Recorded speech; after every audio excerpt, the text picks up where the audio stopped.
Fala galera, tudo bem com vocês? O BipaCast de hoje a gente vai conversar com um amigo meu, Guilherme Bandeira, que é conhecido principalmente pelos leitores, né? Porque traduziu o Padrão Bitcoin, também tem uma coluna muito interessante no Substack, onde publica textos ótimos. Não é tão ativo no Twitter, aliás, acho que você nem tá no Twitter, né? Não lembro de ver você lá, então, cara, bem-vindo. Acho que vai ser bom para mais pessoas te conhecerem também. Obrigado, Leta. Obrigado pelo convite. Muito bom falar com você de novo. Cara, vamos começar. Assim, a gente já gravou outros podcasts, mas nunca pela Bipa. Então, vamos começar com você se apresentando, contando quem é você, qual a sua trajetória, qual os seus estudos, sua formação e daí como você entrou no Bitcoin, porque que eu já falei aqui, você traduziu o padrão Bitcoin, por exemplo. Então, você já está no Bitcoin, no mínimo, antes desse livro ter sido traduzido para o Brasil. Quando eu entrei no Bitcoin, por exemplo, ele já existia em português. Então, você é um dos caras que me ajudou a estudar. Então, conta essa trajetória, assim, se apresenta para a gente, por favor. Bom, minha trajetória ela é acadêmica. Eu fiz Direito na FGV, em São Paulo. Depois eu fiz Filosofia na USP. E depois eu fui fazer mestrado em Teoria do Direito em Nova York, na Universidade de Nova York. E eu voltei para o Brasil e decidi continuar os estudos acadêmicos e concluir, começo desse ano, meu doutorado em Filosofia do Direito na USP. E meus temas de pesquisa no direito são positivismo jurídico, direito natural, mais na área de filosofia política. E na faculdade de Direito, eu, em contato com as obras dos autores liberais, eu li o Hayek. E me chamou a atenção que no Hayek, ele propõe que poderia haver uma competição de moedas. E quando eu tive contato com essa literatura, me chamou muita atenção, porque nós vivemos num paradigma de monopólio estatal da moeda. Existe uma competição entre moedas estatais, né? Isso eu li em 2008, o Bitcoin nem existia ainda. E eu gostava da filosofia política do Hayek, que é uma filosofia voltada para a liberdade individual, e como as instituições jurídicas devem agir para garantir a liberdade individual e a propriedade privada. E eu, como eu concordava com a visão de filosofia política dele, eu achei que talvez ele também estivesse certo sobre a moralidade política de existir um monopólio da moeda, porque a moeda fiat, né, a moeda estatal, ela só existe com curso forçado, com monopólios legais, com controle de capitais. Então, ela é um arranjo institucional que só é possível com muito cerceamento da liberdade individual. E se nós tivermos uma visão sobre florescimento humano compatível com a liberdade individual e ação humana, esse tipo de arranjo, ele só é possível com muito infringimento à liberdade individual. Enfim, eu tendo contato com essa literatura, achei que a visão dele poderia estar certa, mas que não existia moedas privadas, né? Não existia mais emissão de moedas privadas. E que existiu no século XIX, século XVIII, principalmente quando nós tivemos o padrão monetário forte. Mas foi Cara, só depois. deixa eu Pode te falar. interromper só para te perguntar uma coisa, que assim, no fundo você está falando que você tem uma formação muito filosofia, direito, são temas que geralmente não se relacionam tanto com alguém que tem interesse por economia. E aí você falou que você se interessou pelo Hayek com ele falando sobre competição entre moedas. Sim. Como foi que você esbarrou nessa literatura? Você tem esse interesse não usual para o seu meio de gostar de economia desde sempre ou foi ao achar Hayek que ele se desenvolveu? É que na faculdade de Direito lá da FGV, ela é voltada para Direito e Desenvolvimento.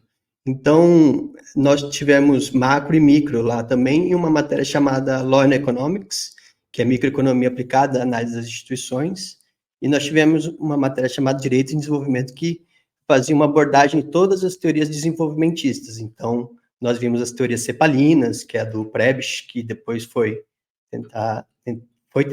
tentou se aplicar aqui através de Celso Furtado. Então, nós lemos todos os livros do Celso Furtado, nós analisamos o PAEG, que é o programa de aceleração do crescimento do regime militar, o plano de metas, até a reestruturação do Estado no FHC, pelo Brescia Pereira. E, dentre essas teorias desenvolvimentistas que foram aplicadas na América Latina, uma delas é a do Hayek, de que o Estado não tem que ter política industrial, as instituições jurídicas têm que elas são fundamentais para dar previsibilidade, então eu tenho que dizer, olha, essa é a sua propriedade, tem que ter liberdade contratual, e, por exemplo, se tiver algum tipo de imposto, esse imposto tem que ser previamente conhecido, então a função jurídica dá mais previsibilidade aos agentes econômicos. Então, e essa visão nunca foi, a visão mais liberal nunca foi aplicada no Brasil, porque no Brasil nós importamos desde sempre as ideias desenvolvimentistas e eu sempre achei muito equivocadas, né? Porque o resultado disso nós vimos foi hiperinflação e estagnação econômica e falta de desenvolvimento. Só que a questão da moeda em si nunca foi abordada nas aulas. Ela é uma história que ela não é muito conhecida no Brasil, de como surgiu a moeda fiat no Brasil, quais foram os planos monetários desde da década de 30 até a hiperinflação e plano real. E quem contou essa história, que eu fiquei sabendo depois, foi o Gustavo Franco, no livro A Moeda e a Lei, que ele conta a história de todos os planos monetários fracassados no Brasil.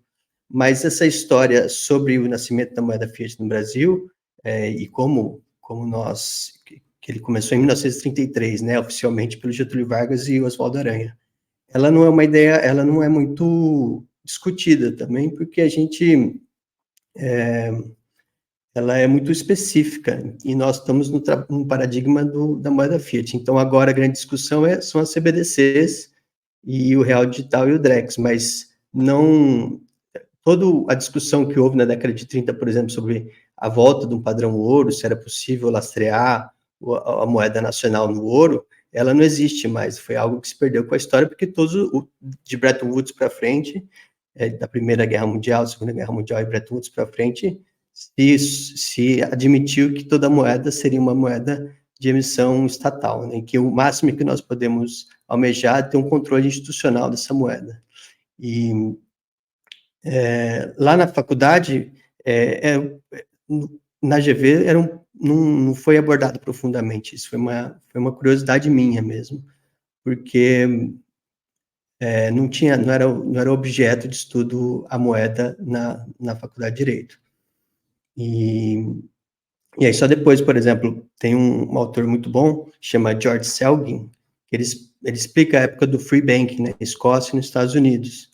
E, inclusive, ele é citado pelo Ralph Finney em alguns textos, falando, olha, a gente pode ter também uma competição entre bancos com o Bitcoin. Então, mas isso é uma literatura mais libertária, austríaca, que não chega muito no Brasil, nas discussões monetárias no Brasil. Então, foi algo que eu guardei para mim. Mas até conhecer o Bitcoin, eu achei que fosse algo impraticável, porque, primeiro, os estados não iam permitir que um agente privado emitisse sua própria moeda. Isso, inclusive, é proibido no Brasil. Se eu falar, vou emitir R$1, ou eu não tiver autorização, as licenças, ou tentar lastrear uma moeda de uma empresa minha lastreada em ouro, isso daí eu não tenho as licenças capazes e jurídicas de conseguir fazer uma coisa dessa. É algo muito restrito e é um mercado, é uma ordem fechada, né? Então, até conhecer o Bitcoin, para mim, era uma ideia muito teórica, né? De um passado de mais liberdade que existiu, mas que não iria voltar. E eu acredito que grande parte dos austríacos ou das pessoas que têm uma visão de liberalismo clássico também achavam que seria muito difícil que houvesse algo como o Bitcoin que não fosse suprimido pelos estados nacionais. Não, beleza. E nesse processo todo, nessa, sei lá, sua trajetória acadêmica, como foi encontrar o Bitcoin, assim? Porque, assim, você já conhecia Hayek, você já leu essa questão da moeda, você falou 2008, antes do Bitcoin. Uhum. Então, assim, você Porque muitas pessoas conhecem o Bitcoin, mas não estão preparados para entender o Bitcoin e precisam conhecer várias vezes o Bitcoin até entender o Bitcoin. Com você foi a mesma coisa ou já deu um estalo de cara por já ter contato com a filosofia barra economia austríaca? Olha, eu diria que a leitura do padrão Bitcoin foi fundamental para reconhecer o Bitcoin. Eu conheci o Bitcoin antes de ter lido o livro não tinha sido publicado em inglês ainda, então eu estudava o Bitcoin pelos blogs, pelo Nakamoto Institute, pela um ou outro bitcoinheiro Tour de Meister que ficava na internet falando. O Trace Mayer falava muito na época, agora ele não, ele desapareceu, mas eu mesmo do Mayer Multiple, e o Trace Mayer era muito interessante, ele tinha uma abordagem de bem, como hoje é senso comum, de humor digital, ele tinha, ele falava de uma forma muito convicta, né, de que o Bitcoin era, sim, um tipo de ouro digital, e então isso foi me influenciando, mas só depois que eu li o padrão Bitcoin, do Saifedean Ammous, que realmente redescobri e tudo se encaixou na minha cabeça. E tanto é que eu fiquei muito animado em traduzir o livro para o Brasil, porque eu vi que aqui a discussão brasileira nesses termos, né, não nos termos de existem criptomoedas, tecnologia blockchain, ele não estava existindo, ele não existia no Brasil com essa força, né, com essa especificidade de falar o que é realmente, quais são os atributos do Bitcoin em relação às outras moedas, e quais são as vantagens e como, por exemplo, todo o discurso sobre tecnologia blockchain e outras criptos, eles são falsas associações que se faz com Bitcoin. Perfeito. E como você se envolveu na tradução? Assim, como, sei lá, de ler um livro e gostar, do nada você está trabalhando nele, traduzindo ele, assim, como foi esse processo? Eu tinha Instagram na época e eu comecei a seguir o Saifedean, né? E ele tinha postagens sobre dieta carnívora, que ele é carnívoro também, e Bitcoin, e também da família dele, era um Instagram aberto. E ele postou uma foto com todas as traduções, uma pilha de livros do padrão Bitcoin.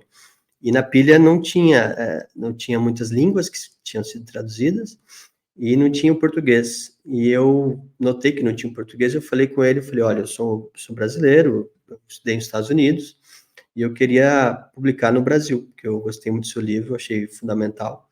E ele falou para eu entrar em contato com ele por e-mail. Aí eu mandei um e-mail, ele fez uma lista de pessoas que tinham estavam interessadas, e quem tinha comprado os direitos autorais era um grupo português, que não existe mais. E eu entrei em contato com esses portugueses, eles estavam terminando o português de Portugal, e falaram, então você quer traduzir o português brasileiro? E eu falei, sim, e aí eles me escolheram. E aí, depois, eu também tinha Twitter na época, eu vi que o Breno Brito, que foi o revisor, ele gostava de Nassim Taleb e criptomoedas. E eu falei para ele, olha, ele conversava com ele e falou, eu já estudei com o Nassim Taleb, e o Taleb tinha escrito o prefácio da primeira edição. Eu falei, você não quer me ajudar a fazer a revisão do livro do Padrão Bitcoin? Ele falou, então eu topo com você. E durante a pandemia, durante o confinamento, eu fiquei traduzindo, e nós publicamos no final de 2020. Perfeito. E a gente vem conversando que você está escrevendo um livro agora. Sim. Uma coisa teve relação à outra, tipo, você tem um Substack também, né? Que eu até, verdade, tem esse ponto no meio, que no fundo, esse hábito de escrita, então, como estudante de direito, estudante de filosofia, você carrega desde sempre, assim, imagino que você é o cara que já escrevia antes, tipo, tem esse Substack, agora está escrevendo um livro. Como você escolheu o assunto do livro que você está escrevendo? E dá uma palhinha para a gente. O que é o livro que você está escrevendo?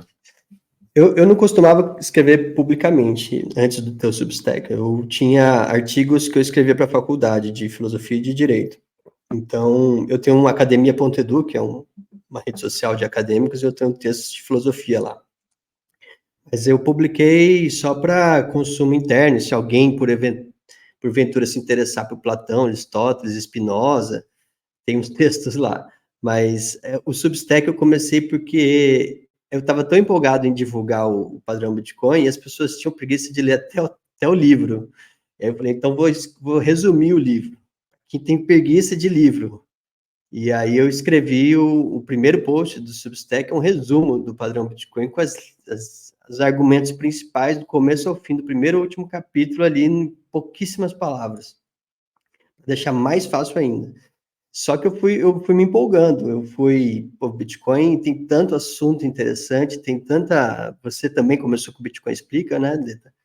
Tem tanta coisa que a gente lê e é tão multidisciplinar, que é difícil, as minhas leituras geraram depois outros textos que eu achei legal de escrever, e eu gosto de escrever, eu gosto de discutir, e o feedback foi bom, as pessoas comentam, os bitcoinheiros começaram a ler, eu ouvia comentários do Dove, e para mim a filosofia é isso, é o que a gente está fazendo agora, a filosofia nasceu com diálogo, né, então, melhores são os peripatéticos que eles andavam, então era melhor a gente estar andando num campo e conversando, mas a gente está aqui no meio virtual. E então gostei desse diálogo em torno do Bitcoin, porque realmente eu acho uma ideia revolucionária, do ponto do conceito original, né, de revolucionário, e que vai mudar a estrutura básica da sociedade. E aquilo eu fui me empolgando, eu gostei dos textos, então a ideia, os textos foram bem recebidos, as pessoas gostam de ler, eu gosto do feedback, e a ideia do livro surgiu com uma palestra que a gente foi dar lá com o pessoal do Refúgio Bitcoin, no começo do ano passado, você e o Renato Amoedo, nós fomos lá apresentar umas ideias, você falou sobre a captura de energia ociosa do Bitcoin, e eu pensei no que eu poderia falar, e eu falei sobre a superioridade moral do Bitcoin, que eu fiz são teses minhas, que eu desenvolvi, inspirado também num livro, tem um livro de filosofia do direito, chama A Moralidade do Direito, do Lon Fuller, que é um jurista americano, e ele fala sobre quais são as propriedades. Ser governado por um direito é como ter um tipo de governo moral, que não é um tipo de autoritarismo. Então, tem essa contraposição entre Estado de Direito e Estado de exceção, né? E eu, pensando na filosofia do direito, e ele tem as características do que ele acha que são uma moralidade interna de ser governado pelo direito, que você tem regras fixas, regras prospectivas, transparentes, ao invés de você ser governado pela força ou por leis secretas, retroativas. Então, é uma forma de respeitar a ação humana, né? Então, como eu tinha estudado muito filosofia do direito, pensei, eu acho que o Bitcoin ele também tem características morais. Só que as pessoas, quando eu falo nesse termo moralidade do Bitcoin, as pessoas confundem, elas acham que é um tipo de moralidade individual. Mas não é moralidade, essa pessoa moral ou imoral, é moralidade política, né? Isso é muito comum na discussão sobre o direito, sobre a natureza do direito, de você ter uma moralidade vinculada às instituições jurídicas, né? Você tratar as pessoas como seres livres, racionais, mas a moralidade, a psicologia moral subjacente a isso é uma psicologia de pessoas autointeressadas, existem pessoas más, pessoas ruins, mas elas também são parciais, elas são falhas, em certo sentido, e por isso que a gente precisa das instituições jurídicas. Então, no sentido que um autor chamado Douglas North usa, são as regras do jogo, né? Então, eu vejo o Bitcoin como uma forma de ter as regras do jogo monetário mais justas do que as regras do jogo fiat, né? Que a gente pode depois abordar essas diferenças. Mas a linha mestra do livro é essa, é desenvolver esses argumentos da moralidade do Bitcoin em relação aos outros padrões monetários, seja padrão ouro, padrão fiat e as CBDCs, e expandir alguns dos artigos que eu tenho no Substack. Então, teria essas duas partes. Teria um apêndice com os artigos principais, porque lá no Substack tem, às vezes, artigos do tipo, uau, El Salvador anunciou que o Bitcoin vai ser legal tender. Aí eu comentei, mas isso não entraria porque é muito circunstancial e tem outros artigos que eu acho que são mais atemporais, que também eu quero que entrem no livro. E no começo do livro eu vou colocar uma parte teórica sobre o que eu entendo que é o direito, o que é moeda e o que é e as instituições jurídicas também, que eu acho importante, e como nasceu a moeda Fiat no Brasil, que também eu vou recontar a história do nascimento autoritário que foi durante o Estado Novo brasileiro, que se instaurou a moeda Fiat no Brasil. O Brasil, o R$ 1.000 perdeu completamente o lastro com o ouro, e quais foram as primeiras normas que fizeram existir esse padrão que nós temos. Por exemplo, tinha a cláusula ouro foi abolida, a liberdade contratual teve que ser muito regulada, a liberdade contratual monetariamente praticamente foi abolida em 1933 no Brasil. Então, você não podia ter certas cláusulas para proteger esse curralzinho que é moeda nacional, né? Porque se você tiver uma livre competição de moedas, o Brasil também não conseguiria emitir sua própria moeda. Não, perfeito. Cara, muita coisa que poderia puxar, mas eu acho que para começar esse papo agora de uma maneira mais profunda sobre o livro em si, se o livro fala sobre a moralidade do Bitcoin, acho que o primeiro passo aqui é perguntar para você o que é algo ser moral, sabe? Tipo, o que é isso? Vamos começar contextualizando e definindo as coisas para a gente poder conversar em cima. Porque, assim, imagino que você tenha esbarrado com muitas pessoas te perguntando o seguinte: pô, um dinheiro é uma ferramenta, ele é uma tecnologia. Certo. Uma ferramenta pode ser moral, imoral, ou ela não é amoral, ela não é, sei lá, despida de uma moral própria? Por exemplo, você usa uma faca para cortar um bife ou para esfaquear alguém. No fundo, a pessoa que cometeu a ação e não a ferramenta. Sim, sim. Então, não sei, imagino que todo mundo que, sei lá, pelo menos que gosta um pouco desse tipo de tema que você conversa e conta do seu livro, provavelmente as pessoas começam com essa pergunta, então desculpa o clichê, mas acho que faz sentido começar falando sobre isso para depois entrar numa comparação entre a moralidade do Bitcoin em comparação com as CBDCs, por exemplo. Sim, eu entendo que as pessoas tenham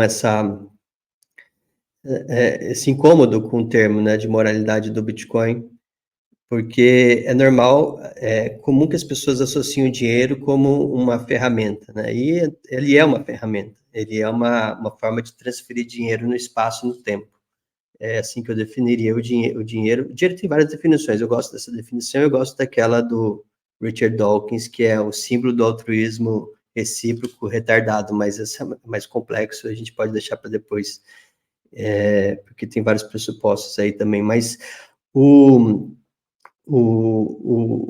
a moralidade, eu divido a moralidade como eu vou lidar com o outro, né? Esse é um domínio do conhecimento, ele é uma forma de nós avaliarmos qual que é como eu vou lidar com as outras pessoas. É diferente do que eu vejo da ética. Eu acho que a ética, ela é como eu vou viver minha vida, né? Como eu vou ter uma vida boa. Claro que tem uma relação entre as duas. Então, ética, eu só vou ter uma vida boa se eu lidar com os outros de uma forma boa.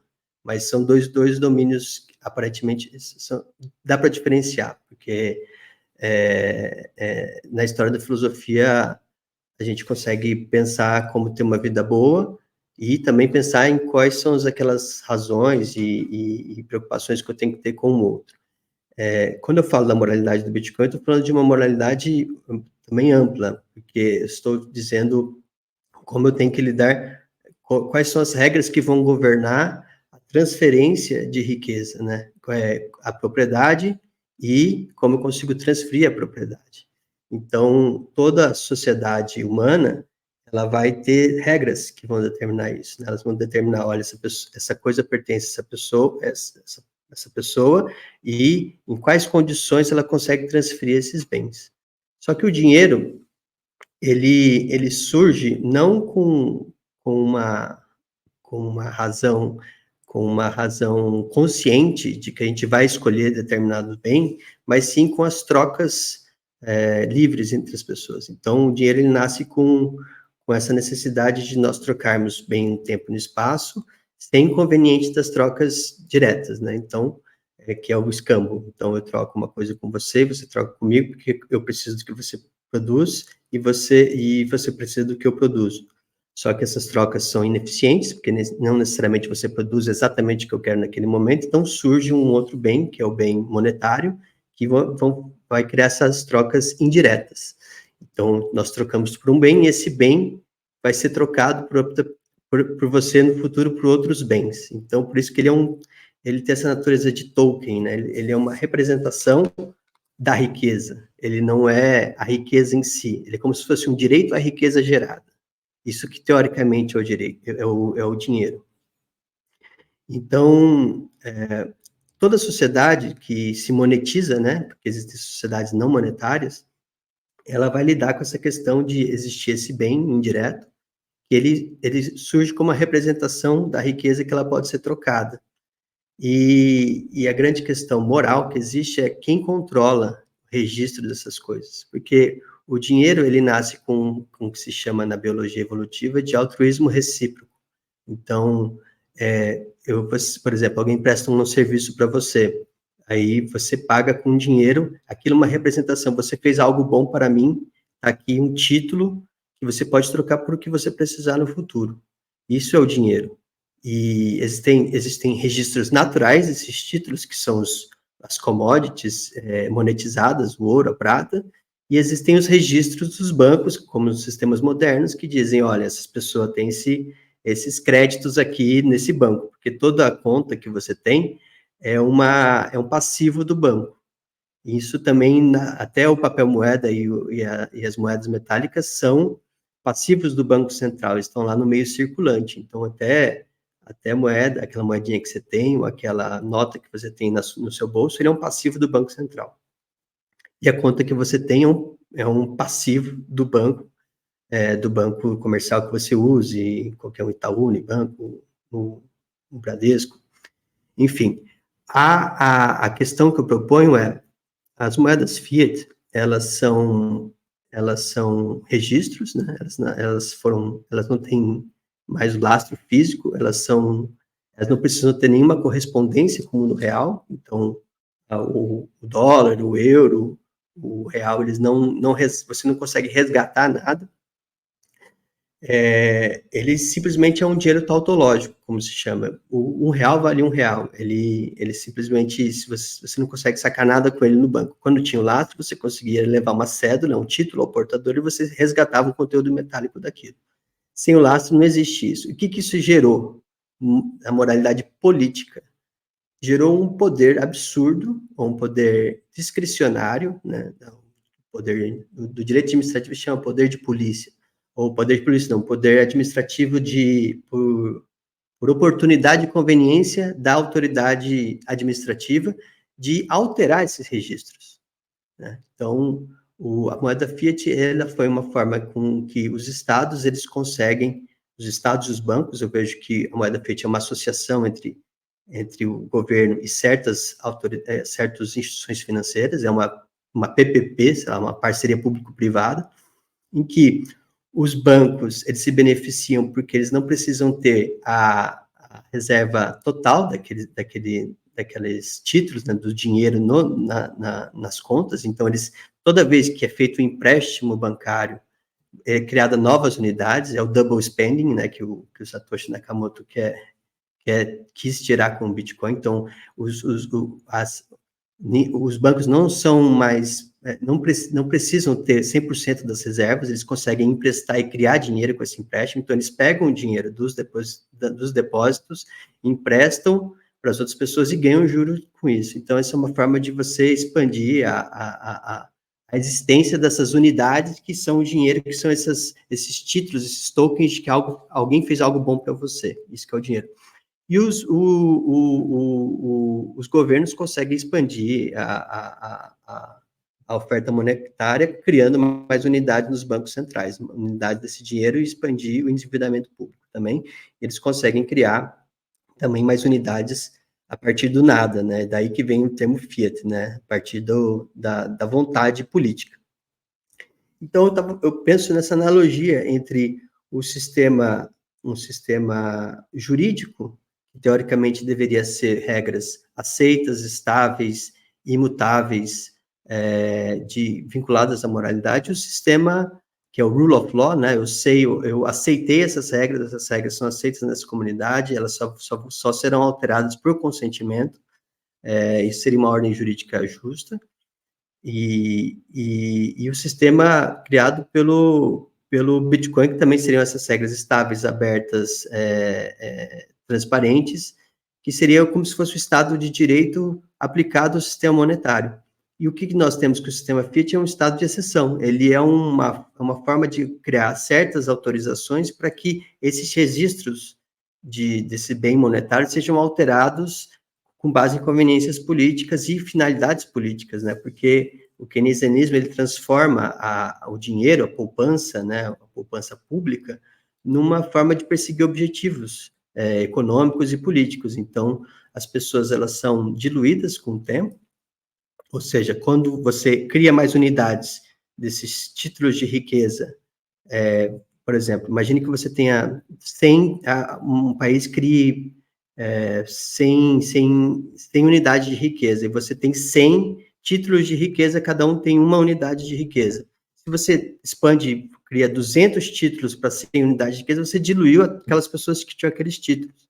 Então, é uma forma de você criar, toda vez que você cria mais unidades de dinheiro, você dilui o poder de compra daqueles que estavam acumulando, dos poupadores, em nome de um objetivo político. Então, você instrumentaliza algo que é fundamental na vida de uma pessoa livre, que é ter uma poupança, né? Porque a poupança, em inglês, é savings, né? É uma forma de se proteger da incerteza futura. É uma forma, você tem esse ativo, que é o dinheiro, que é um ativo líquido, no termo da escola austríaca, ele é vendável, bem mais vendável, você consegue transformar ele rapidamente de uma forma barata em outros bens que você precise para o futuro, porque você não consegue se planejar 100% no futuro. Então, uma pessoa que ele só consome ou só investe, ele fica muito frágil em relação à entropia, né? Então, ela é uma forma de se proteger da entropia.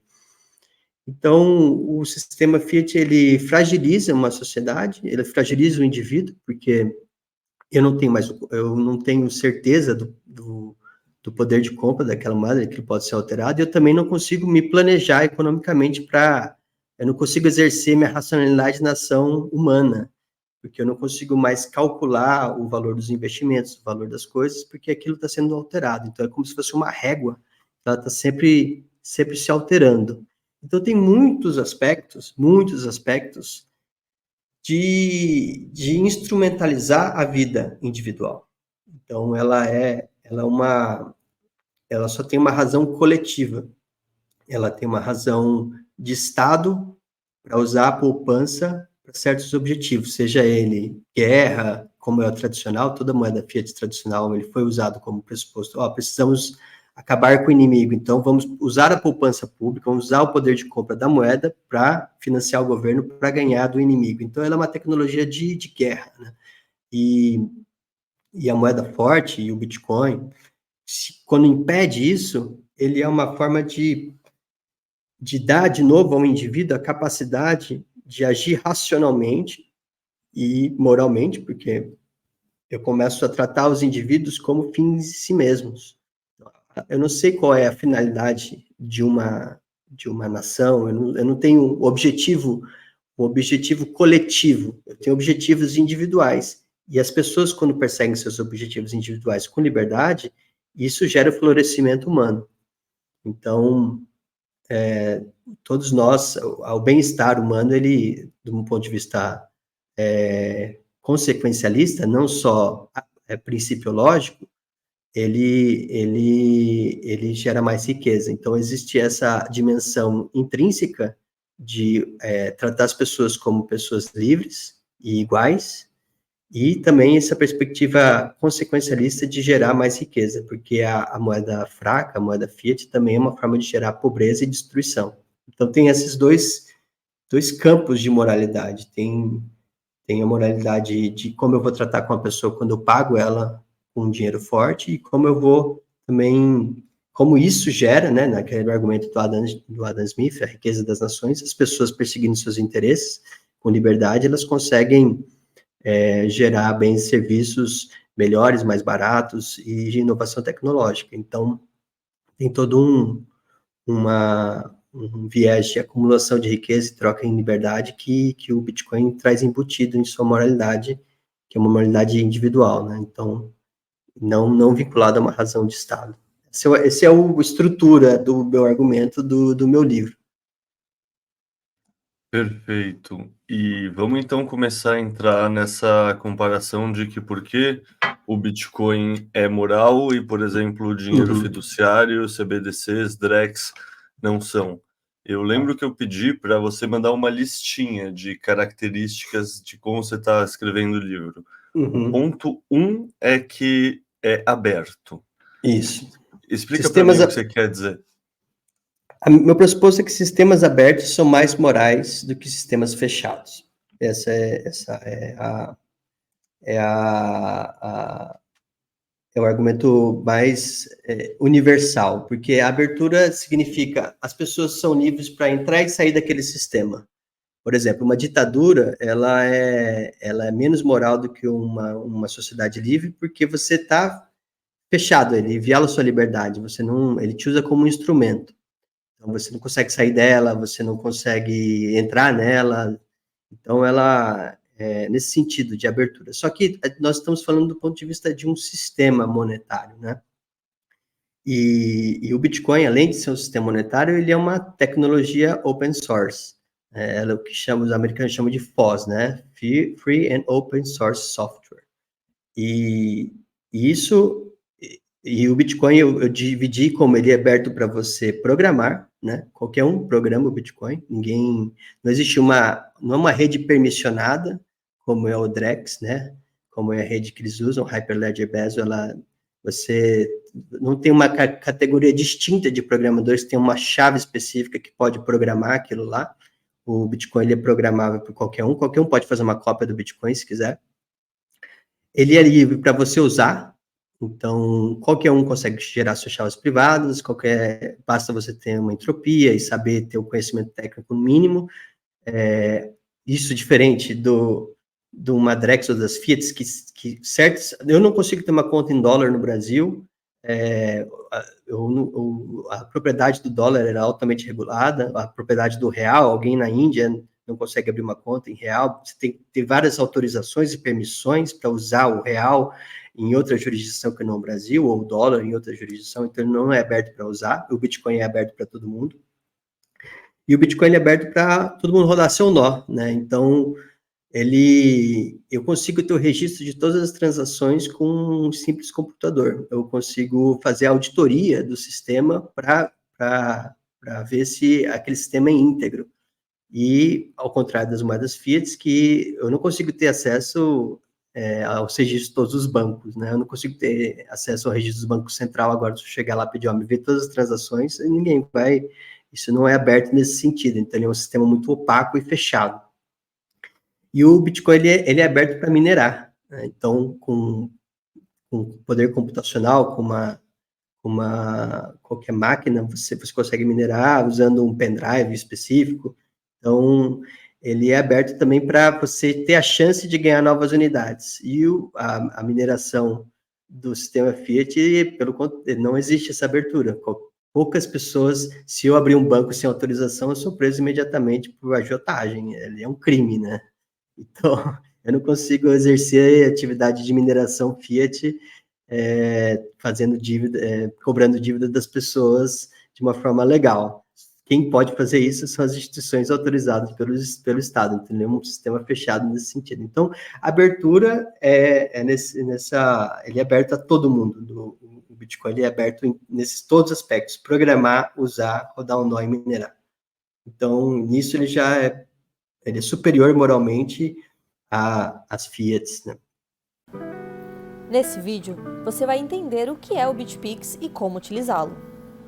O BitPix automatiza a conversão dos seus depósitos Pix em Bitcoin ou dólar digital. Para usar, você só precisa transformar uma chave Pix em uma chave BitPix. Após isso, todo o valor enviado a essa chave será automaticamente convertido na sua moeda digital preferida. E para transformar a sua chave Pix em BitPix, é só seguir esses passos. Na página inicial, clique no símbolo de Bitcoin e dólar no menu inferior.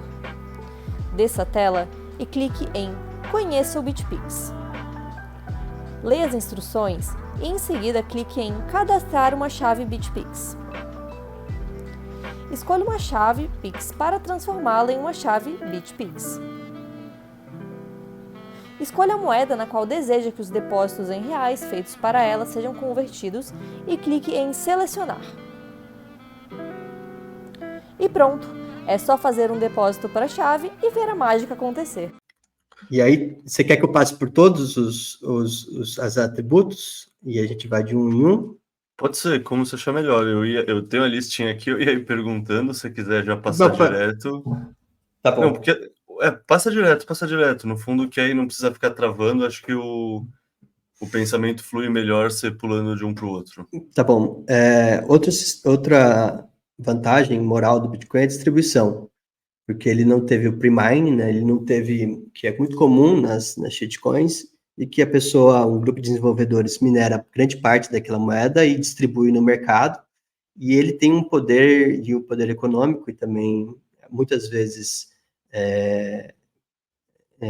no sistema, de alterar aquele sistema, alterar as regras daquele sistema unilateralmente, mas ele tem uma vantagem econômica, ele minera para si mesmo, ele tem grande parte daquelas moedas, ele fala que aquilo é um ICO, né, no antigo tempo dos ICOs, em 2017, ele faz uma oferta pública das moedas, as pessoas compram aquilo, passa a ter um valor de mercado, e quando aquilo atinge determinado valor que ele deseja, ele começa a vender suas próprias moedas e tem a vantagem econômica de ter pré-minerado.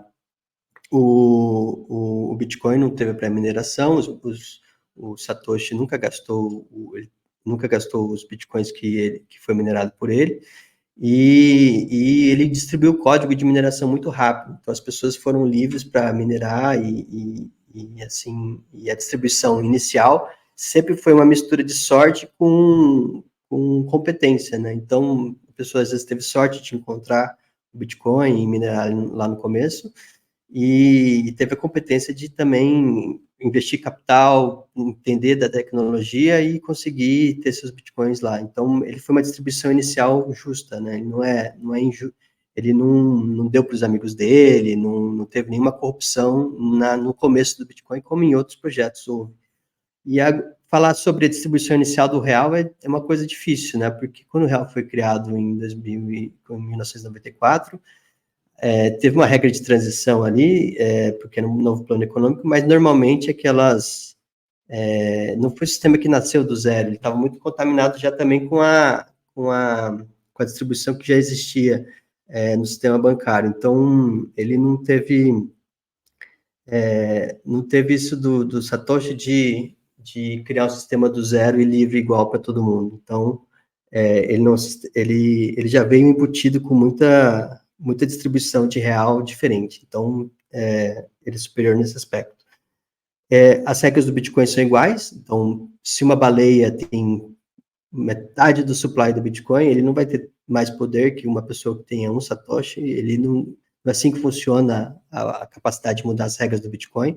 Então, nós somos iguais perante a rede como qualquer outra pessoa, temos os mesmos direitos de operar a rede, de entender da rede, de mover nossas moedas, então não existe um desenvolvedor específico que ele consiga alterar contra a minha própria vontade, ou alguém muito rico que tenha muitos bitcoins, ele não vai conseguir alterar para conseguir mais bitcoins. Isso é muito diferente do sistema fiat, porque normalmente quem controla, quem altera as regras do sistema fiat são os bancos centrais, e quem comanda os bancos centrais são os bancos e os governos. Então tem uma elite de financistas, banqueiros centrais, que vira e mexe, tenta alterar e consegue alterar as regras a seu próprio favor. Eu vejo o QE, né, o Quantitative Easing, como uma forma de alterar e diluir toda a população para o benefício de certas pessoas.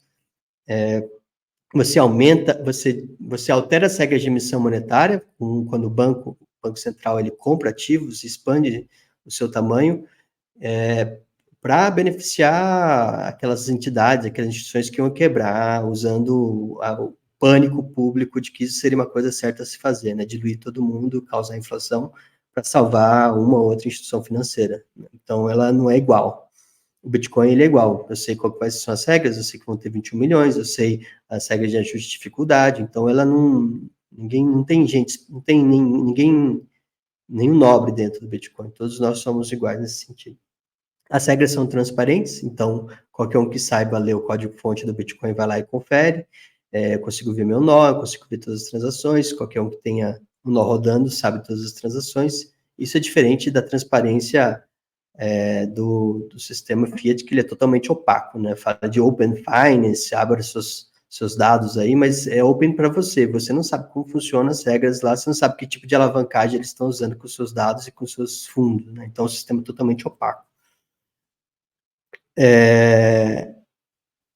As regras de emissão são conhecidas, né? Ela é outro aspecto, né? Então, eu sei qual que vai ser os halvings, eu sei quando vai ser os halvings, eu sei quanto vai ser emitido do Bitcoin até o fim do Bitcoin, e as regras de emissão do sistema Fiat são completamente aleatórias e arbitrárias, então isso daí é uma superioridade do Bitcoin.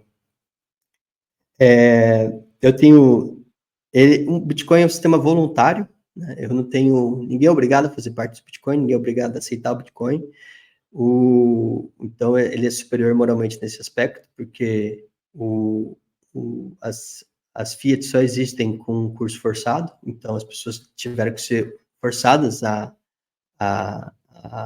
aceitar o real contra a sua vontade. Eu acredito que se não tivesse curso forçado, nós teríamos outro tipo de competição monetária, porque na verdade nós não temos uma competição monetária, temos monopólios legais, temos cartéis, então o Bitcoin ele é um sistema que, se você quiser entrar, você entra, se você quiser sair, você sai, né? Ele é uma tecnologia voluntária e pacífica. Outra característica é a questão da autoridade, né? Não existe uma autoridade política do Bitcoin, existe uma autoridade de provas criptográficas. A autoridade do Bitcoin é a autoridade da matemática. O seu nó vai verificar aquelas transações, se você assinou corretamente uma UTXO, aquilo vai ser transferido, e o minerador vai aceitar, vai inscrever aquilo lá usando também provas criptográficas, então, e verificáveis. Então, a autoridade dela não é uma autoridade, foi estabelecido em lei, foi estabelecido por uma lei positivada, aquilo passou pelo parlamento, aquilo passou por uma agência reguladora, que acontece muito no Estado Nacional. O parlamento autoriza uma entidade reguladora, uma agência reguladora como o Banco Central, e o Banco Central vai ter autoridade regulatória naquela área. Então, o Brasil ele tem uma autoridade política para alterar as regras do sistema do Bitcoin não, do sistema Fiat brasileiro. Então, ela é uma autoridade da força, né? Se você não cumprir essas regras, você será punido, você será preso, sua licença será cassada, você perderá seu direito de operar certo sistema ou de fazer parte do sistema financeiro nacional. A autoridade do Bitcoin não é com base na força, na autoridade política e na autoridade da matemática.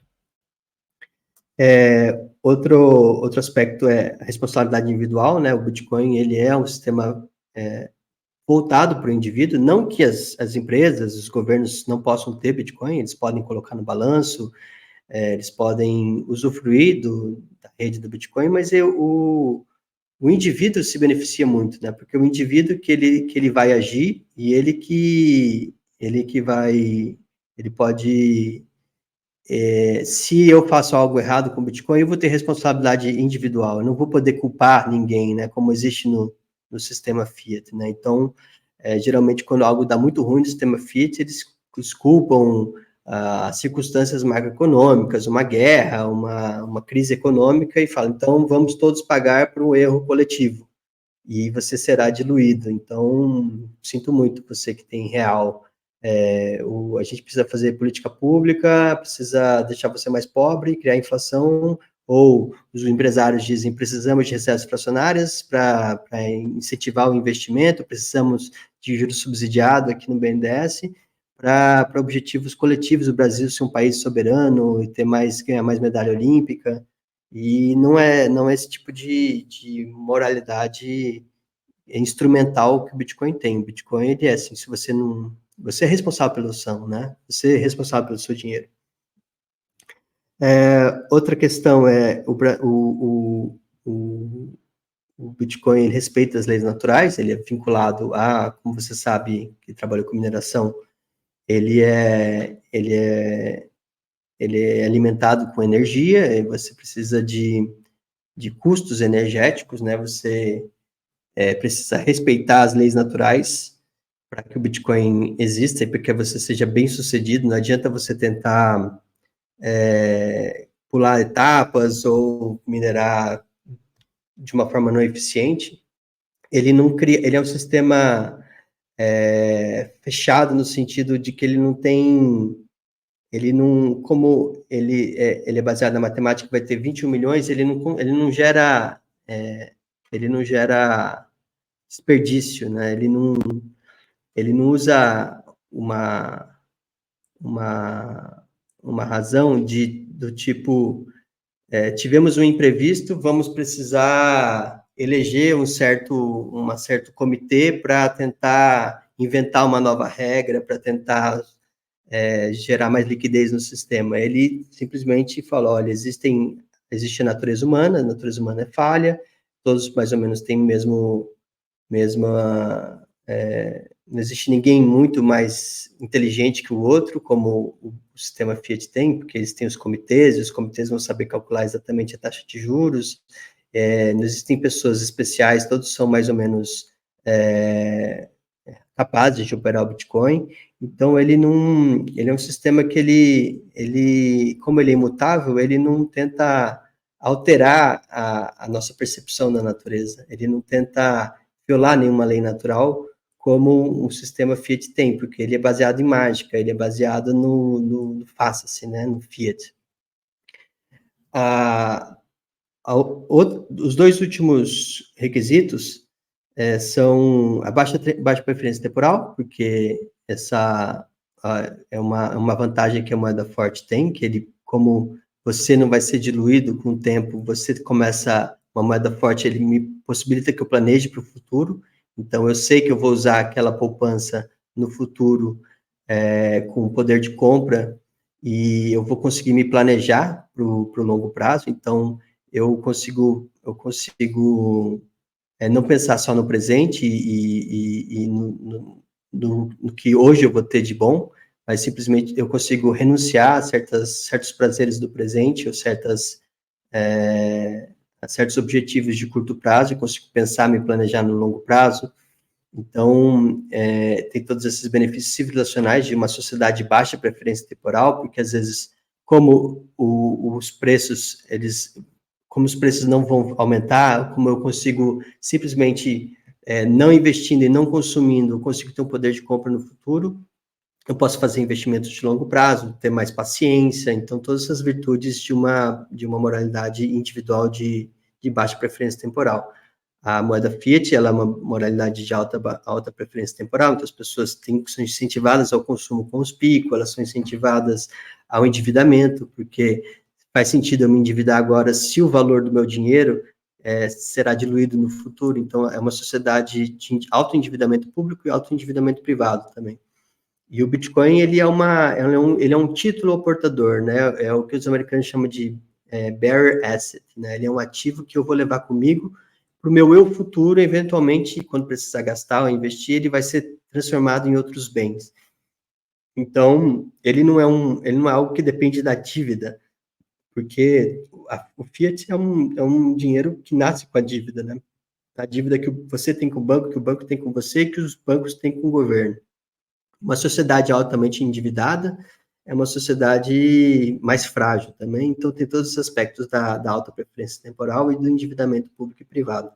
E, por fim, uma questão mais instrumental e não interna ao sistema é do florescimento humano, vinculado ao uso de energia, né? O Bitcoin incentiva a captura energética, a produção energética, e eu até mostro aquele gráfico lá que nós gostamos, de que países com alto consumo de energia são países ricos também. Então, é uma forma de gerar riqueza, porque o Bitcoin incentiva a captura de energias em lugares que seriam economicamente inviáveis de produzir energia.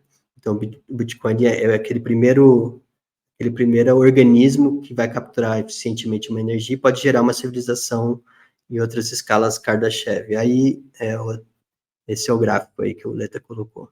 Então, eu não sei se ficou monótono minha apresentação, mas são esses pontos, esses são a maioria deles é mais interno, né, uma coisa das regras, e esses dois últimos são coisas boas que ele vai gerar, que o Bitcoin vai gerar na humanidade, mas tem razões de princípio, né, de como nós tratamos os outros. Então, eu caracterizaria esses primeiros como mais de princípio, esses últimos que eu falei, baixa preferência temporal, são coisas boas que vão ser geradas em sociedades mais resilientes, sociedades mais antifrágeis, e mais ricas também. Então, mas isso seria o Bitcoin é internamente moral, mesmo se não gerar isso daí no futuro. Eu não diria que é monótono, eu diria que é importante, assim, toda essa questão de adesão voluntária, sabe? Tipo, eu opto por usar o Bitcoin, não é que eu opto por usar o Fiat, eu sou obrigado. A questão das regras serem transparentes e iguais para todos, assim, sabe? Tem a prova ser, a autoridade ser por criptografia e pela matemática e não pela força, assim, imagina, assim, eu faço a pergunta sobre moralidade por estar desse lado aqui tendo que ser entrevistador, mas eu concordo totalmente que o Bitcoin tem é moralmente superior, tipo, sendo sem meias palavras, né? Ele tem uma estrutura correta. Tem só fazer um comentário essa minha investigação, eu achei que ela era algo próprio, uma idiosincrasia minha, porque eu tinha esse passado de filosofia do direito. Mas eu li um livro recentemente, chama Gênesis, do Aaron. Ele é um holandês que escreveu sobre a história do Bitcoin desde os criptógrafos, que foi inventada a criptografia de chaves públicas na década de 70, até os cypherpunks e os stropians. E um argumento do livro é interessante, que eu nunca tinha pensado nesse aspecto. O software fechado, ele é um software que demanda sua confiança em uma autoridade. Se você usa um software de código fechado, você não sabe se tem um malware lá, você tem que confiar muito no desenvolvedor daquele software, se ele não colocou algo que vai te prejudicar. Então, a cultura hacker, a cultura criptográfica que gerou o Bitcoin, ela é uma cultura do Free and Open Source Software, do FOSS. E o FOSS, ele ele tem uma ética embutido de que eu tenho que verificar por mim mesmo se aquele software que eu vou usar vai me prejudicar. Então, quando Satoshi Nakamoto fala que o sistema monetário ele precisa de confiança, e essa confiança ela é sempre violada no sistema fiat, seja por governos que diluem o poder na moeda, seja pelo banco que empresta muito mais do que tem de reserva, dá para fazer uma analogia com o movimento de software livre que existiu na década de 70 e 80. E os sistemas abertos como o Linux, o Bitcoin, os outros sistemas Onion, né, eles são sistemas em que tem essa cultura de ser regras transparentes e abertas e livres. Então, tem uma analogia entre o sistema monetário e os sistemas de computação, né, de software, que tem essa conexão da questão da confiança. O Harari, recentemente, ele falou que ele não gosta do Bitcoin, porque ele é um sistema que desconfia, né, e a gente só tem o sistema capitalista atual, o sistema semicapitalista, bom, o sistema econômico atual precisou da confiança, só que a confiança, não é que o Bitcoin, ele minimiza a necessidade de confiança, assim como um padrão, a moeda, ela nasceu porque eu consigo ter uma troca com uma pessoa que eu não conheço e entrego uma moeda para ela. Imagine que nós estivemos no padrão metálico, eu te entrego uma moeda de ouro. Você aceita aquilo como pagamento porque você confia não em mim, mas na integridade daquela moeda, de que o que está escrito ali é ouro e que tem certa pureza aquele ouro, que tem certa gramatura aquele ouro. Então, você confia no instrumento e não confia não necessariamente no Leta. Às vezes eu nem te conheço, mas eu vou fazer comércio com você é um árabe, imagina que eu sou um português e a gente vai fazer um comércio no século XVI, você vai confiar naquele instrumento monetário, naquela moeda que eu te entrego. Você não vai confiar necessariamente em mim, mas você vai confiar na moeda que eu te entrego. O Bitcoin ela tem essa característica de, como ele tem uma liquidação final e uma certa integridade matemática, ele possibilita essa confiança global sem que eu confie em você especificamente, porque se o meu nó registrou aquela transação, aquilo é liquidação final. Não vai ter uma autoridade política, não vai ter uma autoridade financeira que vai refazer aquela transação, que vai dizer que aquilo não foi válido, ou aquele Bitcoin que você me entregou era um Bitcoin falso. Então, ele é um instrumento que possibilita mais confiança, né? Para que a gente não fique... Ele diminui os custos de transação para usar a terminologia da microeconomia. Então, é uma forma de usar a matemática para gerar mais trocas econômicas confiáveis. Ele não abole a necessidade de confiança humana. Perfeito. E aí, aproveitando que a gente está discutindo toda essa questão de moralidade, supostamente, se o Bitcoin é um dinheiro mais moral, tem usos que possivelmente são mais ou menos morais. E aí eu queria perguntar para você sua visão, então, sobre ordinals, inscriptions, runes, esse tipo de uso que não é monetário no Bitcoin, é um uso como banco de dados. Dentro desse pensamento de moralidade aplicado ao Bitcoin, como você enxerga esses usos adjacentes que estão surgindo? Depende dos projetos que são vinculados, de como é feita a publicidade deles, né? Eu vejo que o ser humano, ele precisa ele tem um impulso aos colecionáveis, né? Então, a ter coisas raras. Então, eu vejo ordinals, inscriptions como uma forma de usar a rede do Bitcoin para você ter um Satoshi raro, ou sei lá, uma imagem que foi atribuída a certo Satoshi, fazer um comércio daquilo lá. Agora, como os promotores daqueles que vendem isso vão fazer a publicidade, isso pode ser mal feito, pode ser isso daqui, ele pode vender gato por lebre, ele pode dizer que aquilo necessariamente vai ter um valor econômico no futuro, ele pode dizer que aquilo é raro e nunca vai existir outro igual, e depois inscrever outra coisa igual e diluir as pessoas. Então, ele foi uma forma que nasceu de tentar criar um comércio de outras coisas que não era um comércio dos satoshis em si, mas atribuir um valor arbitrário, porque o Ordinals, ele é uma teoria, né? Ele é uma lente com que você vê a time chain do Bitcoin, e é como se fosse um jogo, é como se fosse uma forma, vamos jogar o Ordinals, e dentro daquele jogo do Ordinals, aquilo passa a ter um valor monetário. Então, eu não vejo como intrinsecamente algo imoral que isso tem sido feito, mas a maior preocupação que eu tenho com isso é a contagem arbitrária das UTXOs, que isso pode gerar uma certa desanonimização da rede do Bitcoin. Então, como o Bitcoin ele é um sistema anônimo, ele não diz quem tem qual satoshi de qual pessoa, ele é a partir de provas criptográficas.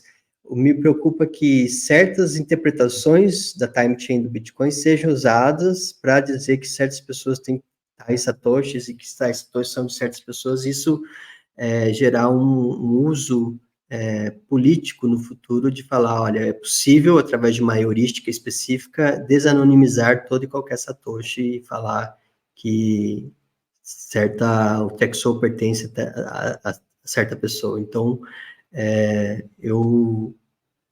essa é a minha visão sobre Ordinals. E também é difícil acompanhar quais são, é uma coisa que ela vai e volta, né? Depois o Rodamor fez o Runes, que é outra forma de token, ele já fez você escreve algo que aquilo vai ser utilizado como um token escasso, e que aquilo já pode ser divisível dentro daquela daquela inscrição. E são jogos, eu vejo como são jogos que as pessoas estão jogando usando os dados do Bitcoin, mas aquilo não, para mim é externo, sabe? Para mim é algo como inventar um jogo a partir do Bitcoin. Porque você usa umas regras estáveis, regras transparentes, verificáveis, e começa a brincar com aquilo, é uma brincadeira.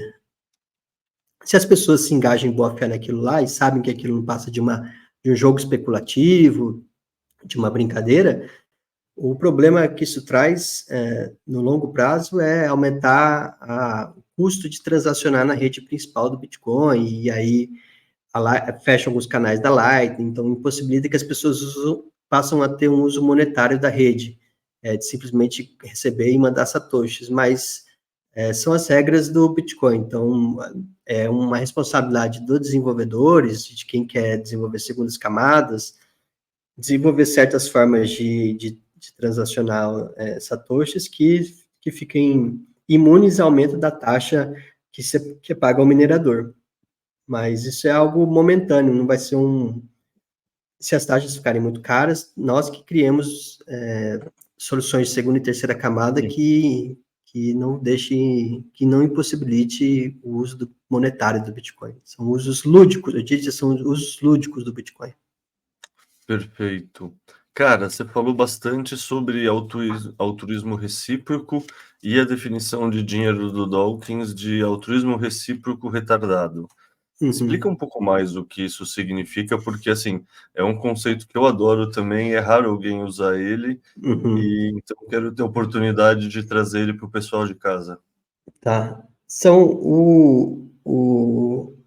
A observação da vida natural traz, seja biológica ou humana, traz certos comportamentos que nós precisamos explicar. Por que alguém faz uma coisa boa para outra pessoa, ou porque um animal faz uma coisa boa para outro animal?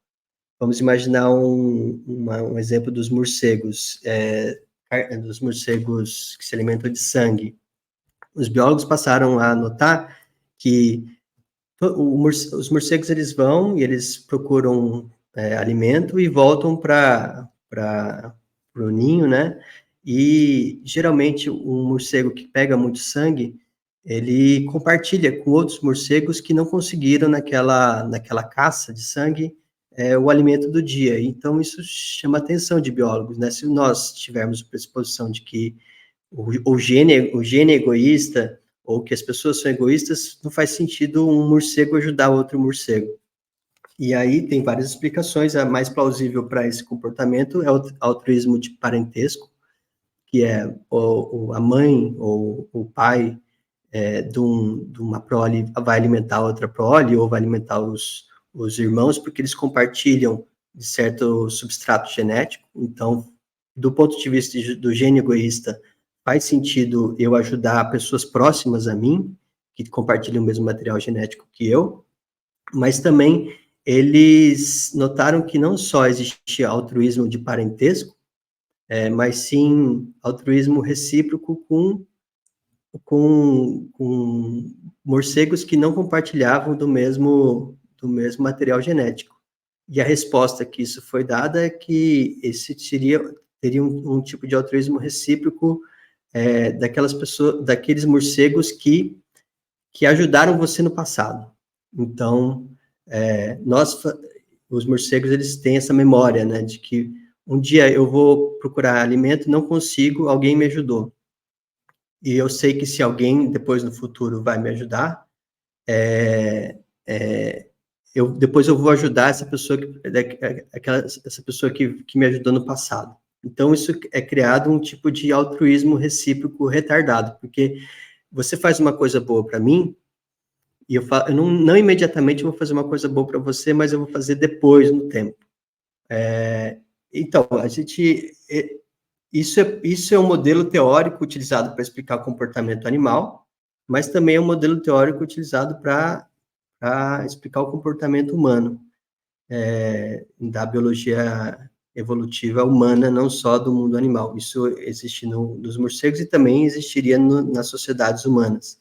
Então, o que nós chamamos de reputação é isso, são relações de créditos bilaterais de comportamentos reiterados. Para quem tem familiaridade na teoria dos jogos, existem modelos matemáticos que explicam tanto o comportamento humano quanto o comportamento animal com base no altruísmo recíproco. Então, eu tenho reputação naquele grupo humano, que é o número de Dunbar, né? Que eu conheço sua história de vida, você conhece a minha história de vida, e nós fazemos coisas boas, e a gente tem meio que um registro mental e histórico das coisas boas que você fez para mim, que eu vou fazer para você. E essa seria a raiz antropológica do nascimento do dinheiro. Quem quiser ler mais profundamente, eu recomendo o Shelling Out, do Nick Szabo, que faz toda uma análise, uma explicação antropológica do por que foi encontrado em certos agrupamentos humanos conchas e pedaços de ossos que eram trabalhados, que aquilo é muito custoso numa sociedade muito pobre, que é a sociedade pré-histórica, né? Então, por que existiriam esses objetos? Eles eram tokens, eles eram colecionáveis que as tribos utilizavam para possibilitar a cooperação de tribos que não se conheciam. Então, existe uma tribo que era especialista em caça e outra tribo especialista em pesca, e não necessariamente sempre tem animais, tem um cervo lá, um boi, e não necessariamente tem peixe para pescar, e essas tribos conseguiam ter um certo tipo de altruísmo recíproco utilizando esses colecionáveis. Então, com casamentos ou com herança, certos bens eram transmitidos de geração em geração e entre alianças políticas. E daí que nasceu o dinheiro, e depois isso muito antes do ouro ser monetizado na Lídia. Então, são formas de dinheiro pré-históricas. Isso explica que a base do dinheiro é esse altruísmo recíproco retardado. Por que ele é retardado? Porque se você faz algo bom para mim, eu não vou pagar imediatamente você com algo bom. Imagine que alguém limpe sua casa e essa pessoa passa fome ou tem que alimentar a família dela.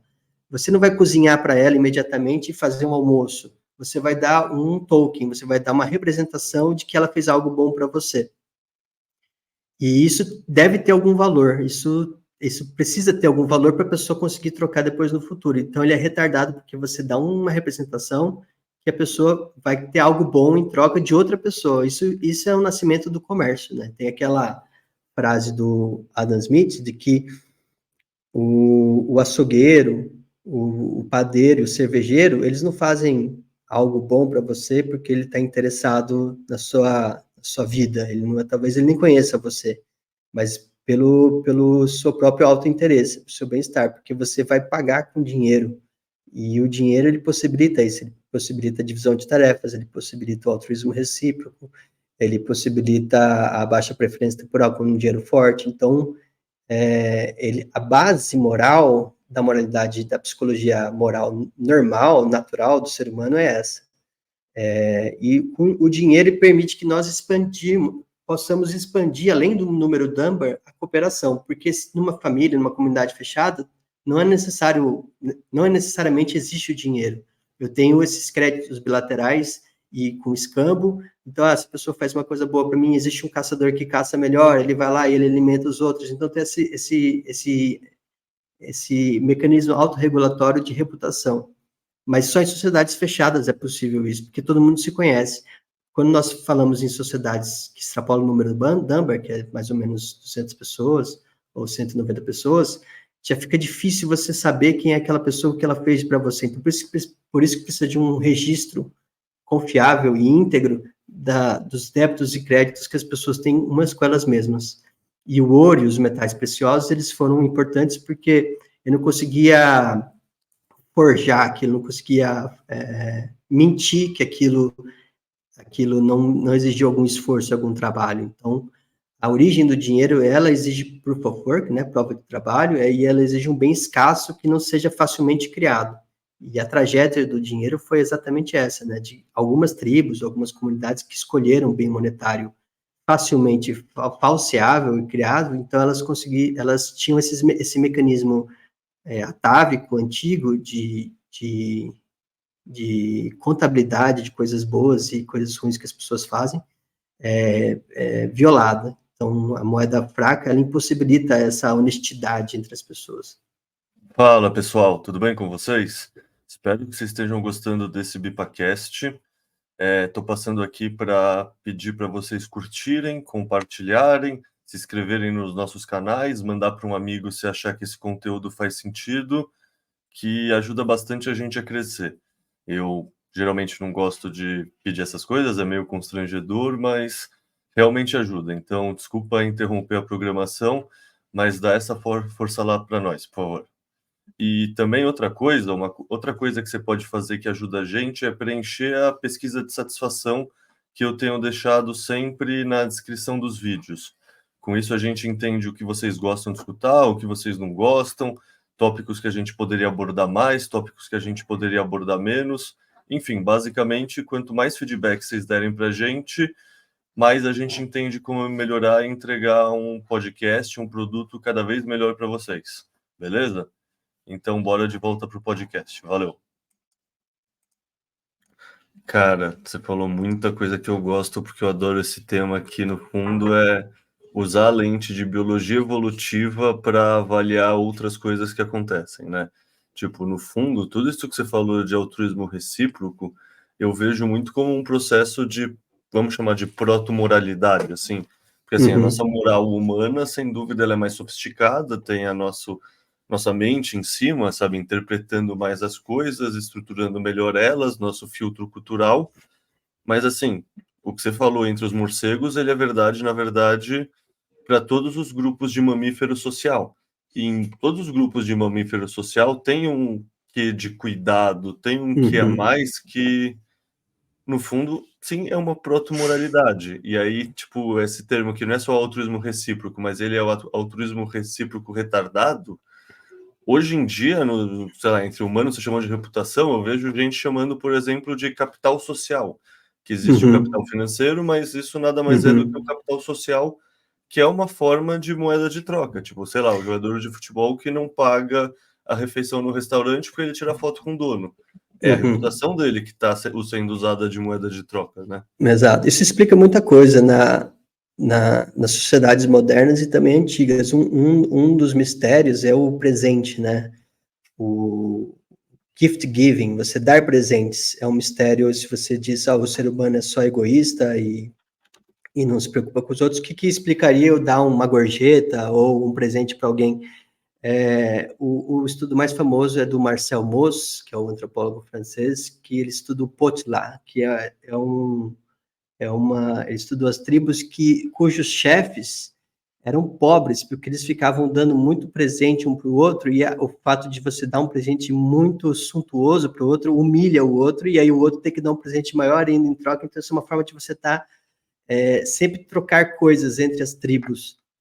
E isso existe até hoje, né? Você dá uma festa de 15 anos para sua filha, para a sociedade, é uma forma de você dar algo de volta para a sociedade, mas ao mesmo tempo você mostra o tanto de coisas boas que você fez. Então, a acumulação de riqueza, de dinheiro, nas sociedades primitivas, o indivíduo rico é aquele que fez muitas coisas boas para a sociedade, por isso que ele acumulou.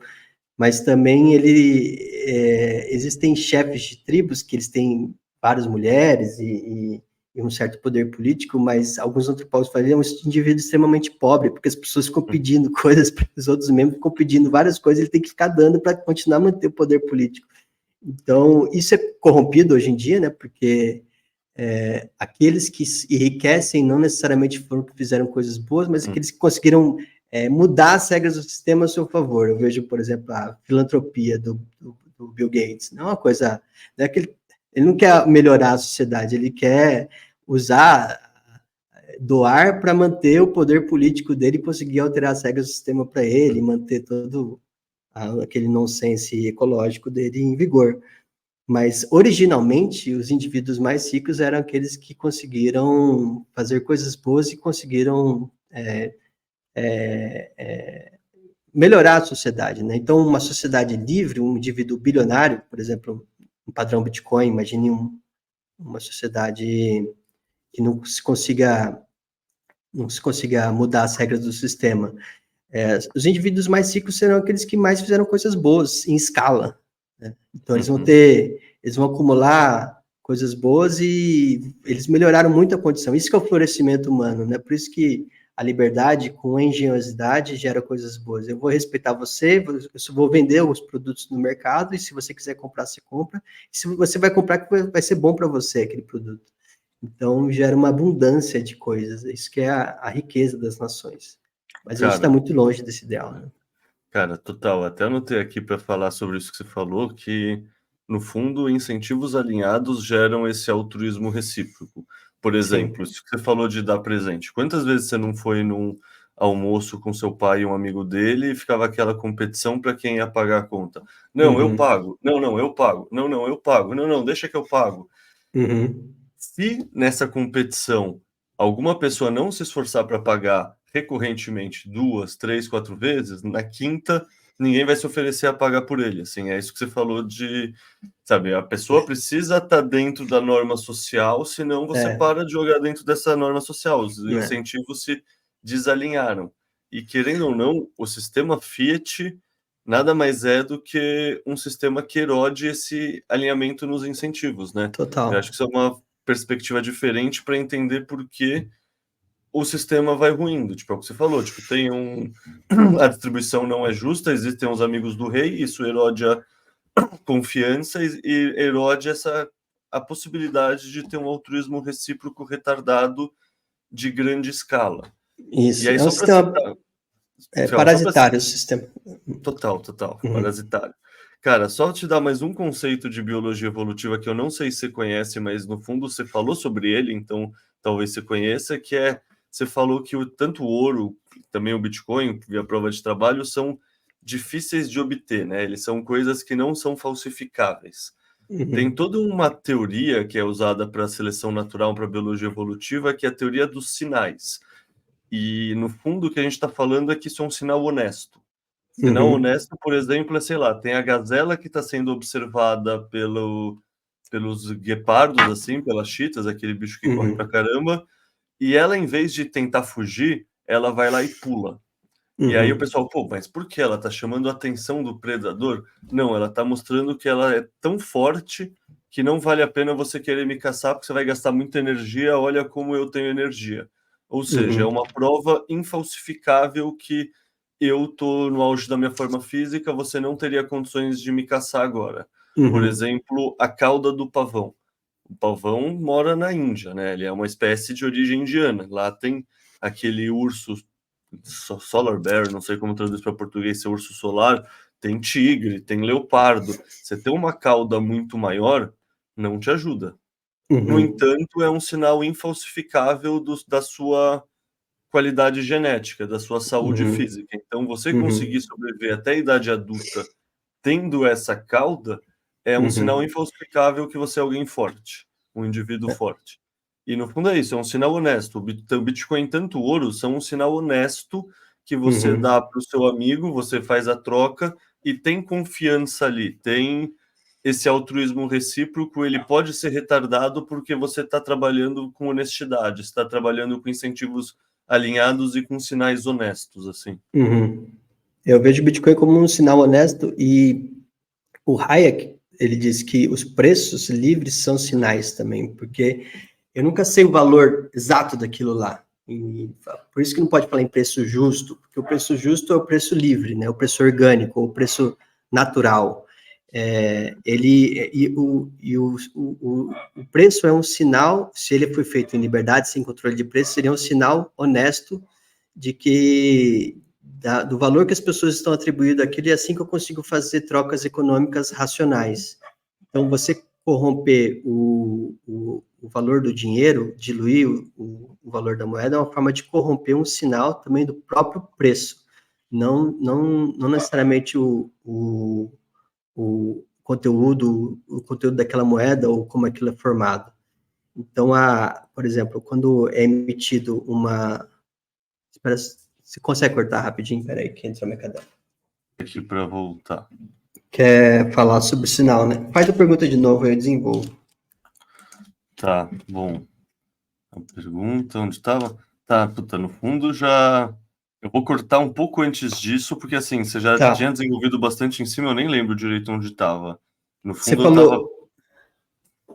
você falou que um conceito da biologia é o conceito de sinal, né? de sinal honesto. Daí você falou De sobre sinal honesto. honestidade, a Fiat não permitiu honestidade, etc. Tipo, Uhum, tudo encaixou e fez sentido. Como preço é sinal, é uhum. só que a gente já avançou bastante a partir disso que, sei lá, Se quiser manter antes de eu falar para parar, é porque começa.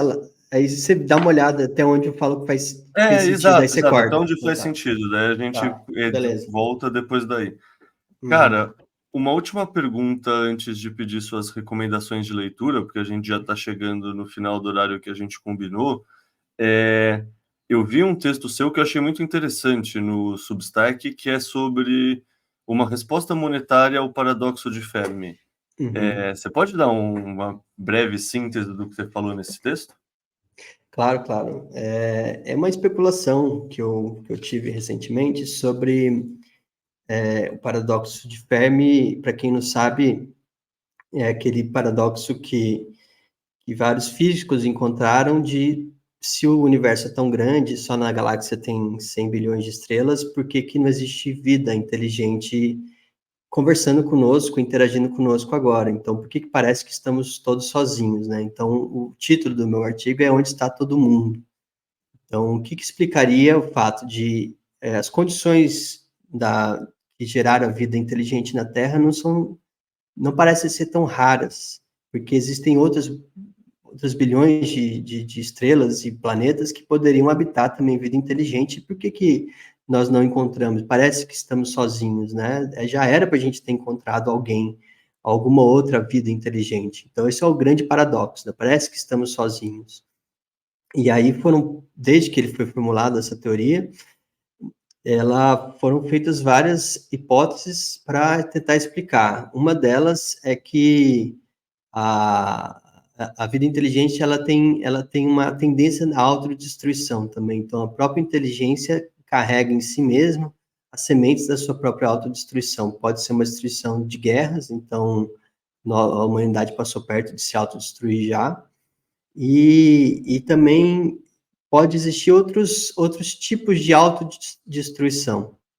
E eu e vi uma entrevista e li também um artigo do Jeffrey Miller, que é um biólogo evolucionista, e ele propõe uma resposta ao paradoxo de Fermi, que, na verdade, nós temos, cedo ou tarde na história da humanidade, nós vamos,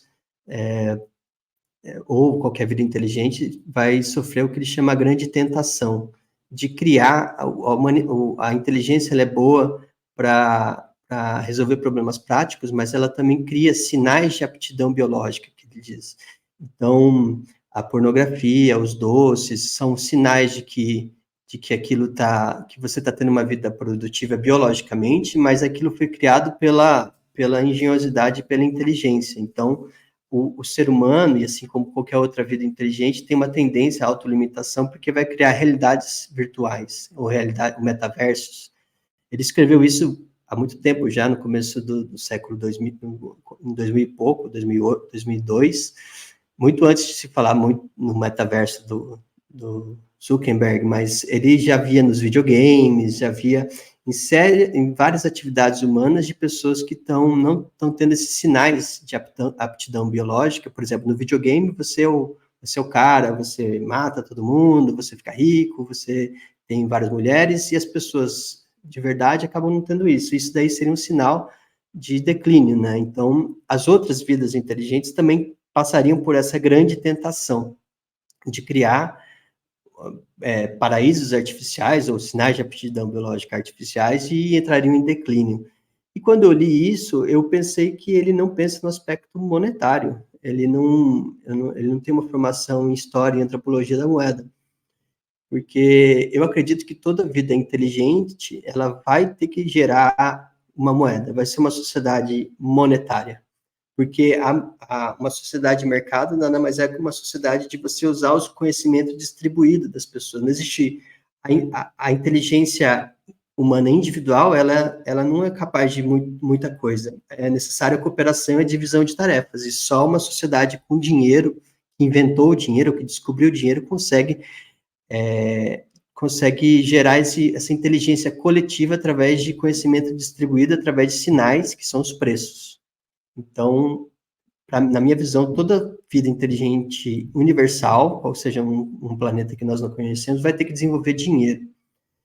E toda vida inteligente que tenha florescimento vai ser muito capaz de extrair os materiais que houver. Então, imagine que a vida inteligente desenvolveu um dinheiro baseado em ouro, mas mesmo assim vai chegar um ponto em que esse ouro vai ser desmonetizado. Na história humana, o ouro se desmonetizou porque houve uma captura política do ouro, e nós temos o padrão Fiat desde 1970. Mas poderia haver uma história de uma vida inteligente fora daqui que desmonetizasse o ouro porque ficou muito eficiente em fazer o ouro. Então, em criar ouro quimicamente. Então, o que aconteceria nessa vida inteligente? Ela também ela desmonetizaria e o padrão monetário ia ficar fraco. Então, toda vida inteligente vai ter que criar uma moeda forte, ele vai ter que criar uma moeda escassa, que escape da capacidade do ser humano de mudar a natureza. Então, e que o Bitcoin, ele é isso, o ser humano ele pode ficar muito, muito eficiente em minerar Bitcoin, mas o ajuste de dificuldade garante que exista que a moeda não sofra uma inflação repentina pela inflação tecnológica, né? Que no Saifedean, o livro do Saifedean, o padrão Bitcoin, chama de armadilha do dinheiro fácil, né? Então, toda vez que nós escolhemos o bem monetário, é um incentivo enorme em minerar e criar mais unidades daquilo lá para justamente se apropriar da riqueza das pessoas que usam aquilo como dinheiro. Então, na minha visão, o Bitcoin, ele foi necessário para que a gente continue com o florescimento humano, porque nós já chegamos naquele ponto da inteligência em que nós estamos com um padrão monetário fraco. E estamos agora, desde 1970, sofrendo as consequências civilizacionais do abandono do dinheiro fraco. E uma vida inteligente fora da nossa galáxia também sofreria isso. E aí eu listei naquele site WTF aconteceu em 1971, que é o que aconteceu, que mistério existiu em 1971, né? E faz uma compilação de vários dados alarmantes, né? Desde que a gente saiu, a gente está no monetário padrão Fiat, várias variáveis civilizacionais começaram a deteriorar. Isso na produção da família e na capacidade do ser humano florescer. Então, eu citei que eu até anotei, desde que a gente está no padrão Fiat, é necessário 2 rendas para sustentar uma família, então isso faz com que as pessoas não consigam ter mais filhos, o número de jovens adultos que moram com os pais explodiu, então são pessoas que já não conseguem sair da casa dos pais e encontrar um parceiro para ter mais filhos, o aumento de idade do primeiro casamento, o número de divórcios aumentou, o número de mães solteiras aumentou, então são variáveis que mostram que o padrão monetário forte ele é fundamental para você ter uma civilização que floresça. E por isso que eu acho que o Geoffrey Miller, ele fala, a culpa é o videogame, a culpa são as drogas, a culpa da baixa fertilidade são esses metaversos que nós criamos. Mas talvez as pessoas só estejam viciadas, só estejam buscando esses sinais de aptidão biológica não reais, porque nós já temos uma sociedade de uma moeda fraca, que impede que as pessoas acumulem a riqueza, que pensem no futuro, que tenha poupança, que tenha liberdade. Então, eu acho que o Bitcoin ele resolve o paradoxo de Fermi e nós não encontramos outra vida inteligente porque talvez eles não tenham encontrado o Bitcoin. Né? Bom, alerta spoiler aqui. Você chegou a ver ou ler o livro O Problema dos Três Corpos? Não. Puta, ele dá uma solução para o paradoxo de Fermi que eu nunca tinha pensado e achei bem interessante, bem sombria, assim, bem risco existencial. A gente pode estar basicamente numa floresta sombria e ela é sombria de propósito, porque toda vida inteligente que se mostra é predada, porque a vida inteligente perceberia o quê? Que a gente vive num universo com recursos escassos, e, por teoria do jogo, você não sabe se você vai conseguir se comunicar com outra espécie inteligente e se essa outra espécie inteligente vai ser agressiva ou não. Como você não sabe isso, é mais seguro para você se proteger atacando. Então, supostamente, qualquer vida que fosse localizada seria destruída. Então, no fundo, é um pensamento de que não é que a gente não encontrou nada porque não há nada lá, a gente não encontrou nada no universo porque é uma floresta sombria, porque as possíveis vidas inteligentes estariam abafando a sua própria luz, seus próprios sinais de propósito. E aí, quem acredita nessa hipótese para o paradoxo de Fermi fala o quê? Que se é uma floresta sombria, a gente, humanidade, não está passando de uma criança indo visitar a avó, sabe aquela coisa bem Chapeuzinho Vermelho? Ingênuos parados do lado da fogueira, porque a gente tenta, assim, proativamente mandar sinal para fora, a gente faz comunicações de rádio, etc., sem nem considerar isso. E eu confesso que eu, de fato, nunca tinha considerado isso, e depois de escutar, eu fiquei, que bom que as escalas do tempo no universo são muito grandes, isso não afeta o meu tempo de vida. Mas que foi uma coisa que me deixou com uma pulga atrás da orelha sobre o paradoxo de Fermi, foi.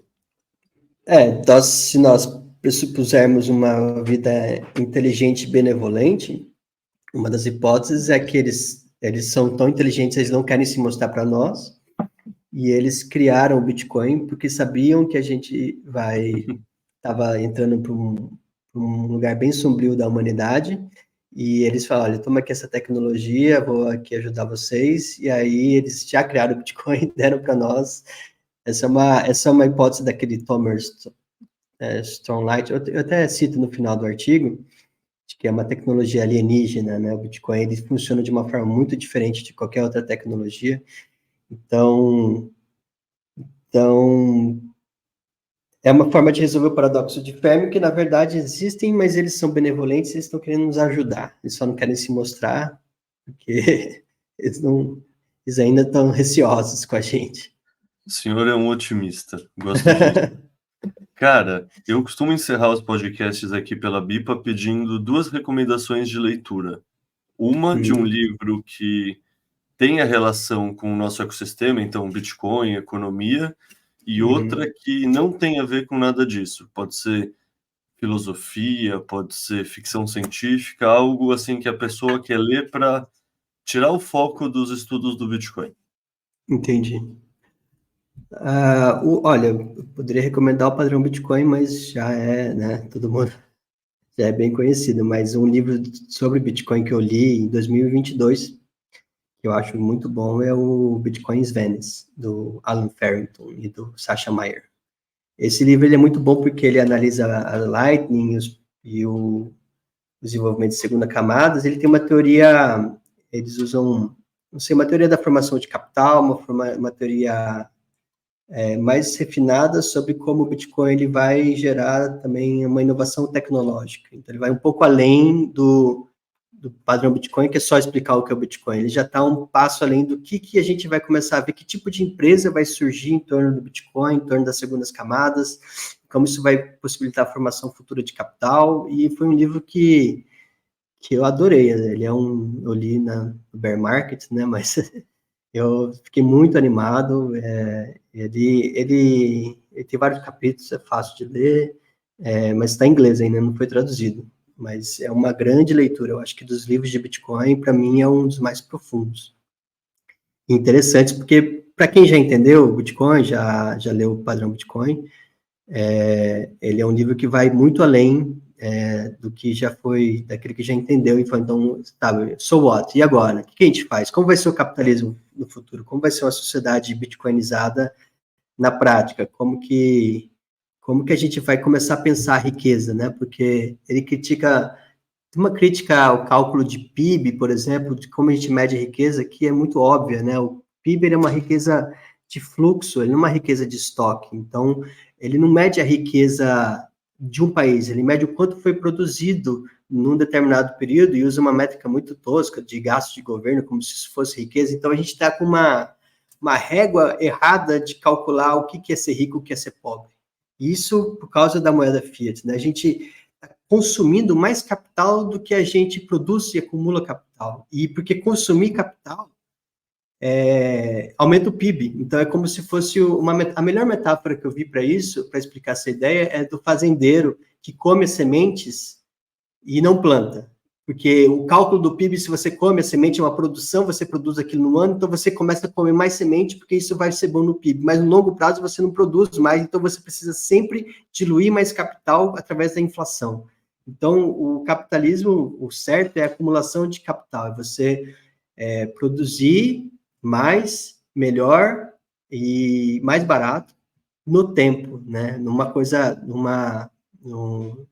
O bom fazendeiro vai manter a fazenda, vai produzir a fazenda, ele não vai degradar o solo, ele não vai transformar aquilo numa mina, né? Porque então tem essa metáfora que usa, uma coisa é você usar o capital como se fosse uma mina de um metal, que você consome aquilo lá e vende, outra coisa é você usar o capital como se fosse uma fazenda que você vai produzir para sempre, e de uma forma melhor, e aquilo vai sempre gerar riqueza para você. Então, esse livro abriu minha mente sobre o que é capitalismo, o que é acumulação de capital e como o Bitcoin vai possibilitar uma acumulação saudável e verdadeiramente sustentável de capital. Então, é uma ideia de sustentabilidade que não tem nada a ver com sustentabilidade dos ambientaloides idiotas.